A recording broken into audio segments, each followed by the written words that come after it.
বেঙ্গালুরে পদপিষ্টর ঘটনা আজ সিআইডির হাতে পর্যন্ত চলে গেল। কিভাবে কেন গেল সেই ঘটনাটি আজ আমরা জানবো বিস্তারিত। ছিল দায় চাপলো কিন্তু বিসিসিআই এবং আরসিবির ওপর।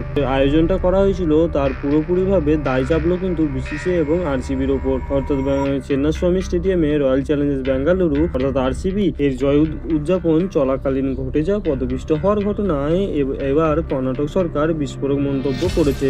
আদালতে শুনানির সময় সরকার স্পষ্টভাবে ভারতীয় ক্রিকেট কন্ট্রোল বোর্ড অর্থাৎ বিসিসিআই রয়্যাল চ্যালেঞ্জার্স বেঙ্গালুরু অর্থাৎ আরসিবি কে এই মর্মান্তিক ঘটনার জন্য দায়ী করেছেন। এই ঘটনায় 11 জনের মৃত্যু হয়েছে। আজ রাজ্য সরকার হাইকোর্টে জানিয়েছে যে এই অনুষ্ঠানের জন্য কোনো অনুমতি নেওয়া হয়নি এবং আয়োজকরা সামাজিক যোগাযোগের মাধ্যমে কিন্তু কর্ণাটক সরকার বুধবার বেঙ্গালুরু চেন্নাস্বামী স্টেডিয়ামের বাইরে ঘটে যাওয়া পদপিষ্ট ঘটনার জন্য রয়্যাল চ্যালেঞ্জার্স বেঙ্গালুরু অর্থাৎ আরসিবি এবং ভারতীয় ক্রিকেট কন্ট্রোল বোর্ড অর্থাৎ বিসিসিআই কে সরাসরি দায়ী করেছে বলে জানা গেছে। এই মর্মান্তিক ঘটনায় 11 জন প্রাণ হারিয়েছিলেন। রাজ্য সরকার অ্যাডভোকেট জেনারেল শশী কিরণ সেটি আদালতকে জানায় যে আরসিবি 29 মে পাঞ্জাবের বিরুদ্ধে ম্যাচ জেতার পর ফাইনালে পৌঁছে গিয়েছিলেন, তবু তারা বিজয় মিছিল বা স্টেডিয়াম উদযাপন করার জন্য কোনো অনুমতি কিন্তু নেয়নি। 23 জুন ম্যাচ শুরু হওয়ার মাত্র 1 ঘন্টা আগেই আয়োজকরা প্রশাসনকে একটি চিঠি দিয়েছিলেন যেখানে লেখা ছিল যে তারা বিজয় মিছিল আয়োজন করবে। অর্থাৎ তারা অনুমতি চাইছিলেন না, তারা শুধু জানালেন যে তারা সেটা পালন করবে।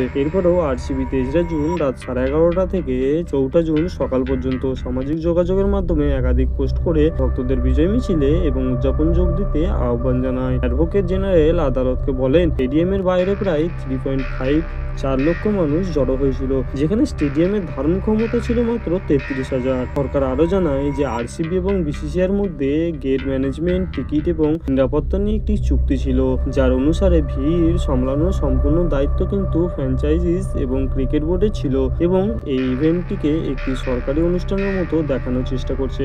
অর্থাৎ এটি সম্পূর্ণ ব্যক্তিগত আয়োজন ছিল।